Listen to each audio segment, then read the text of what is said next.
book horrified me. What's up, guys? My name is Moo. I'm a college student who loves reading, and I'm here to share that love with all of you. So, I had a very big reading slump during this summer. I read one book in the 7 weeks I was in South Korea. And don't get me wrong, I was very busy during those 7 weeks, so I'm giving myself grace. However, the second I got home, I finished like 3 books. I got home on August 7th. Today is August 26th, and I have finished 4 or 5 books since then. The Girl from the Well, The Widow from the South, The Thief, The Immortalists. A lot of titles here, a lot of descriptive titles, and Life as We Knew It. So I finished 5 books in less than a month when I couldn't finish 1 in 7 weeks. But my reading slump is definitely over, and this book has 100% helped. I read this book in less than 24 hours. It was so compelling, and it was so terrifying. I haven't rated a book 5 stars in a long time.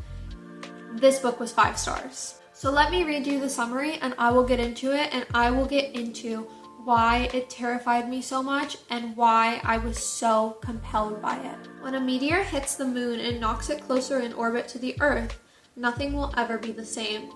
Worldwide tidal waves, earthquakes, volcanic eruptions, and that's just the beginning. So it's a very short title, but it explains it well, and it explains baseline the terror that I felt. However, I think what I felt, I have to explain more why I felt the terror that I did, and why my fear went down the farther that the book went on and the worse it got.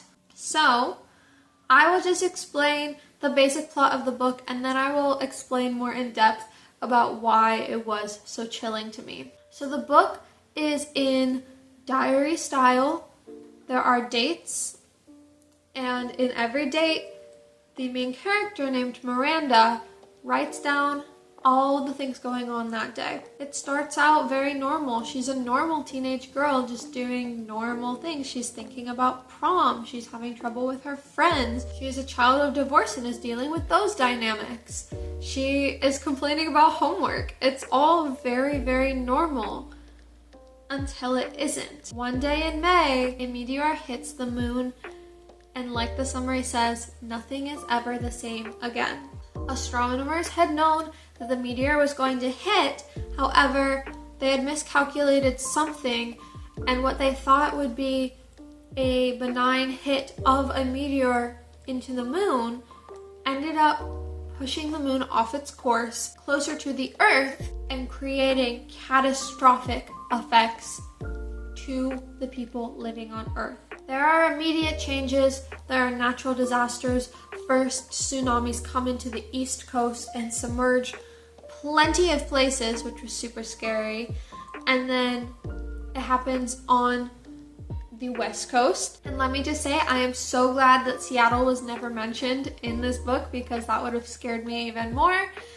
But it happened, and tsunamis just wiped out lots of things and created many casualties. And then comes the earthquakes, once again catastrophic. Now Miranda and her family, her mother and her 2 brothers, live in Pennsylvania. They are not directly affected by any of these things. However, it is slowly changing the world around her. This book starts in May and goes all the way until March, and we see things slowly getting worse and worse and worse for them. Her mother decides to have a crazy spurt and goes, okay, we need food as much as we can get all the canned food, that kind of thing. So Miranda is just like, oh, well, this is kind of crazy, but whatever, I'll indulge. And they rush through the supermarket and they try to clear all the shelves and stock up for this thing. Miranda's like, okay, well, I'll indulge in my mother being crazy, but this is just so weird, and I think she's worrying over nothing. turns out she was right to worry, because soon enough, supermarkets closed down and food was not coming in, and they had to rely on the foods that they stored. But that was just the least of their worries. It started getting hot and mosquitoes started coming in, and suddenly the West Nile virus was something that they had to worry about. And then the volcanoes started and ash started filling the sky, and it got so bad and covered the sun that all of a sudden there was a flash freeze winter and all the crops died. And in August, it was below zero and they were struggling to survive. Electricity had gone out, internet of course had gone out. They had no way to contact the outside world, so they just had to rely on hopefully letters, but they didn't know. And all through that, they were running out of food and they were worried that they would not be able to survive. And there were all of these interesting dynamics of, okay, well, if I skip meals, will my children get to live? Oh, if I skip meals, will my little brother get to live? Who has the best bet at survival if it has to come down to that? And that was super scary too, because I never would want to be in that situation, of course. No one would want to be in that situation. But they continue rationing food. It gets colder. They are very lucky because they have a wood stove. Most people around them don't have wood stoves, and since their electricity went out and they don't have any gas for heating, that started going out and it just started getting cold and people started dying of starvation and of lack of heating and freezing to death and that kind of thing. And all while this was happening, diseases are popping up left and right, and it just keeps getting worse. And this is all because the moon was knocked off its course. It was one thing that happened that created a catastrophic impact on the entire world around it. Since it is from the perspective of Miranda, who is just a teenage girl living in this area, we have no idea what's going on in other parts of the world. She only knows what's happening in Pennsylvania. But what is happening in Pennsylvania, out of the way from any direct catastrophe, is freezing temperatures in August and starvation and lack of heat and just hoping they could survive. The story ends after they are all weak and on the edge of death, and Miranda decides, okay, I'm going to go into town one more time. I don't even know if I will have the strength to go back, but I will go there. I will see if there's a letter from Dad, because he had tried to move west to see if there were better things there. I will try my best to get back, but if I die, I die. And by a spark of luck, she sees a flyer floating around, bright yellow in the sea of grayish white of ashy snow and the gray sky that she had come to be so used to from the months of August to March. And she sees that there's a city hall thing happening from 2 to 4 p.m. on Friday. It is Friday, and it is half an hour to 4. So she goes in, and the mayor goes, oh yeah, we just started bringing out food rations 4 weeks ago. Where are you from? And she says, oh, I'm from right out of town. And he goes, oh, well, we just thought everyone up there had died. We'll get food rations to you. We will bring you up in our we will bring you up in our snowmobile. And it's 1 bag per family member per week. And suddenly she was saved. They had run out of canned food, finally. And they had really thought they were going to die. So it was her choice to say, well, at least I'm going to die trying to do something helpful. And she ended up saving her family. And it was a very calm end. It wasn't a miraculous, like, oh, everything is suddenly better and da-da-da-da and that kind of thing. But it was, oh, I think we've survived the worst of it. And that is where the story ends. And I actually found that a very satisfying ending. This book is actually part of a series but I think that it is just fine as a standalone book. I think that it does fantastically as its own book, and I am 100% going to read the other books. I will read them at some point, but not for a long time since I'm trying to get through all the books that I own first.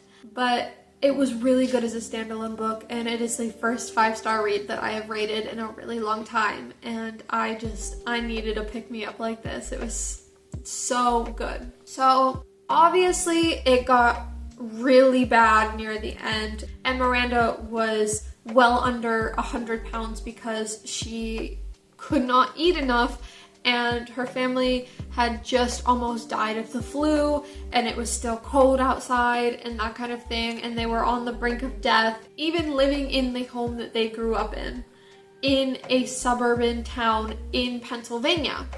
However, the reason why it was so scary at first was because it reminded me so much of what we went through in the years of 2020 onwards. So this book was published in 2006. It obviously was well before the events of 2020 that I will not say because I don't want YouTube to get mad at me and not push my video into the algorithm. However, I think it very correctly identified the thoughts and feelings that many of us felt during that time. It was a different circumstance. It was dealing with natural disasters instead of strictly this disease, but it still portrayed a lot of the things that I felt was so familiar. When they went to the supermarket and there was panic and people were hoarding canned foods and toilet paper. Toilet paper was mentioned. Obviously, my brain went right back there. Even Miranda's own feelings about it and being like, oh, it's not that big of a deal. Like, it'll go back to normal really soon. Her being like, oh, no way, it's not gonna go back to normal by October. That's crazy. That's very much the sentiment that I felt at the beginning. My dad worked in a hospital during that time. He was an IT manager, so he had a lot of inside information. And right before things got bad and we went into lockdown, I really had that same mindset of like, oh, people are worrying for nothing. It's not that big of a deal. Like, people are just going into hysteria because of the unknown, like da-da-da-da-da, like that kind of thing. And then all of a sudden, it got really bad really fast, and we were all of a sudden just like, oh no, this is actually something that's a problem. And people are very, very, very heavily affected by it. And I think having that and relating to it, and the fact that so much of the experiences they went through in life and so many experiences they had was sort of a reflection of the things I felt, because she was 16 when this all happened and I had turned 16 a couple months after lockdown. It was just very eerily similar.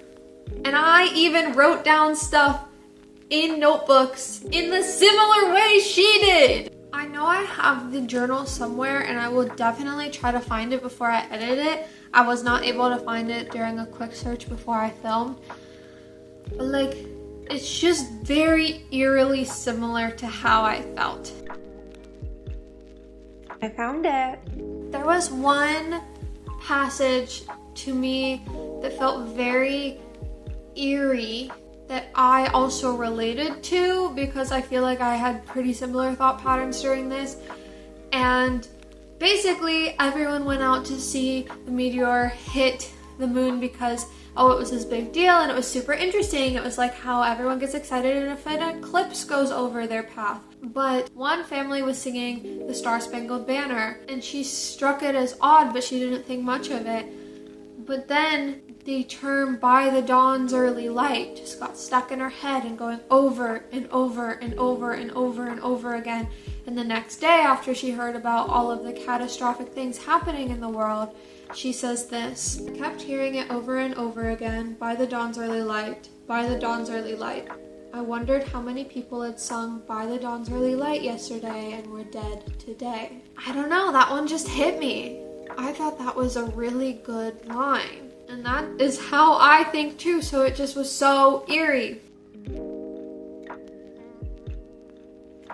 So, I am being very vulnerable right now by showing you writing that I wrote when I was 15 years old. I thought we would make it a little comfy, a little intimate, so I could share my heart with you. There's also the fact that I was editing this video at nighttime and I'm just making the most of the situation I'm in. So let's compare. So I will start with sort of an intro to this, and then I will go through some comparisons in the actual book, which I also have right here, and I stand by what I said 100%, even though I'm filming this 7 months after I filmed that initial video. Alright, March 14th, 2020. It's really weird what's going on right now. The Rona virus had already been talked about for months, but only now was everything changing. It all started last Monday. At least it started truly affecting me last Monday. Schools had already started closing down due to the virus, but not mine. Even on February 29th, when the first American fell victim to in the hospital that was only a 20-minute walk from my school, the doors remained open. My dad works at that hospital. He has for 14 years as an IT. Nothing like this has ever happened before.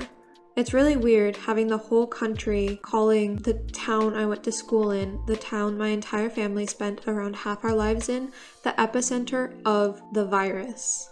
After hearing news of the first American victim, time started slowing down. It was almost unnoticeable at first, just some school districts closing for a day to disinfect and have teachers revisit how to prevent germs from spreading. Nothing that would affect me. Then, the school district next to us announced they were closing school for 2 weeks. That was really weird for me at first. My first thought was simply, why? That was when I could really start feeling the paranoia. Because of that, I went to school anxious the next week. Not because of the virus itself, since my dad worked for Evergreen, he was well informed on what was going on. He told me that it truly was less lethal than the flu, and we'd be just fine as long as we took the necessary precautions. Washing hands, refraining from touching the face, limiting handshakes and high fives, stuff like that. But even despite that, my anxiety levels spiked. I told you, I truly believed in my heart of hearts that people were overreacting, and you will see that in this next passage that I've chosen to read from. People started buying things en masse. Food, soap, toilet paper. Every store in my town is out of toilet paper right now. I remember when my dad first said the stores were out of hand sanitizer. I thought it was absolutely crazy. People were acting as if this was the plague, as if modern medicine didn't exist. I truly couldn't believe it.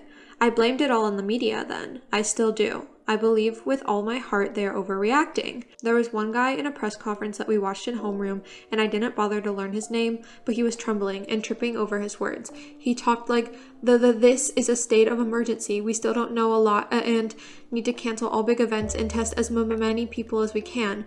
If that doesn't scare people, I don't know what will. Because now they're reacting more to the trembling man who works for the Washington State Health Department instead of listening to actual facts. So I really believed that there was nothing to worry about, and I of course was soon wrong, but the point still stands. Now we're going to get into a couple comparisons. So we'll first start on page 29 of Life as We Knew It. On page 5 of Life as We Knew It, it says, "On the bus, all anybody talked about was what happened last night. Not that anyone really seemed to know or understand. A couple of the kids seemed to think it was cool, and a couple of girls were crying the whole trip. I sat next to Sammy, but she didn't say much. Megan didn't get on the bus, and neither did her church friends. The bus was only half full. I hated the kids who were acting like it was all a big joke. There were a lot of kids missing from homeroom too, but most of the teachers seemed to have shown up." Now we will read from my journal again. "So much changed overnight from February 29th to March 1st. People stopped coming to school. Half of my class was gone some periods. My mom, who works at the elementary school down the street from the hospital, said 25% of the school's population was absent some days. An entire fourth of the school was absent. Like, you see how similar that sounds, and just like how terrifying it is to read something that sounds so similar to your personal experience when it is a horror book about a natural disaster. Next, I'll just read the mention of toilet paper. I just assume the world get back to normal, but in case it takes a while, we might as well have toilet paper. Is that not exactly what was going on in March 2020? Here is another clip that just reminds me a lot of 2020. We pulled into the supermarket parking lot and I got a real sense of the madness going on. There were people racing for carts, people screaming, and two guys punching each other out. The supermarket reminded me of the hallway at school this morning, and maybe because I'd just been through all that, the store didn't scare me as much as it ordinarily would have. Next is page 46. When we got to the road with McDonald's and Burger King, we saw there was hardly any traffic. We drove up to McDonald's, only it was closed. So were Burger King and KFC and Taco Bell. All the fast food places were closed. It felt weird, though, seeing them all closed. The same kind of weird when you see the moon and it's just a little too big, a little too bright. I guess I always felt even if the world came to an end, McDonald's would still be open. And I felt that paralleled a little bit with, it feels like the whole world's been put on pause, like time has stopped. Schools are closed, flights canceled. It's as if the world is shutting down. Not in a destructive way, but to protect ourselves instead. I was sitting in the front room this morning and looking out the window was crazy. It looked like a photo instead of real life. There were no people, no animals even. The wind seemed dormant. It was only when I looked down at the bush right by my window that I actually saw the slightest movement in the leaves. And lastly, there is page 55. My brother and mom went through everything in the house, all the food we bought, all kinds of stuff mom's grandparents had hidden away in the attic and cellar, yarn and a crochet hook. Mom says she hasn't crocheted in years, but she thinks it'll all come back to her if she works at it, which reminds me of picking up a lot of hobbies and stuff because we were in quarantine and we didn't know what else to do. And that just reminds me of an excerpt. Today, me and my mom started a puzzle. It's something we've done together ever since I was really little, and it's really refreshing. Puzzles are kind of my mom's way of saying, well, we've been in here way too long, let's use our brains so we don't lose them. As you can see, a lot of those were really small comparisons, but when you build them all up in this strange time, oh my goodness, guys, remember when they were always saying, we're in a strange time? Buy my Toyota. But on a more serious note, seeing all those things on the pages of a horror book about a natural disaster in the same country as my own, and seeing it parallel with my thoughts and feelings at a time in my real life, that's terrifying. I don't know what else to say about that. It's just terrifying. And isn't that fascinating? That's why I was so scared, and I think that's part of the reason why I rated this book so highly. So all this stuff was happening, and it just seemed so similar to an experience that I had gone through, so that was obviously really terrifying. And then as it went on and it got worse and I could no longer relate to it, I was still compelled, but I was not as afraid. And I think that maybe before 2020, it would have been a different story. But since I felt like I related to it so much, that's what made it truly, truly terrifying to me. I teared up as I read it because it just felt like the year of 2020 and how things just kept getting worse. You didn't think it could get worse, and then it got worse. And all of this stuff kept happening, and it was how it was like in this book. And it just made me tear up at the very thought, because it was how I had felt during such a similar disaster in our life. So I could not recommend this book enough. It is technically a young adult's book, so it is technically for a slightly younger audience, but I enjoyed it so much as an adult. I recommend it to sci-fi lovers because I think that it was very much like speculative sci-fi of what could happen if this one event happened, and it changed the course of how humans lived. I recommend it to people who do enjoy YA fiction. I recommend it to anyone who felt in any way compelled by the things I had to say about the relatability of it, because it truly was chilling in that way. But yeah, that's what I have to say. If you liked this video, please make sure to like it. Comment down below if you've ever had an eerily familiar experience while reading. That would be really cool to hear from. And if you like content like this, make sure to subscribe. I upload every other week on Thursday, so I would love to have you around. I will be around here for a long time, so just you wait. A lot of content. But that's all I have to say for now. Without further ado, this has been Moo. I hope you have a wonderful day, and I will see you in the next video. Bye bye!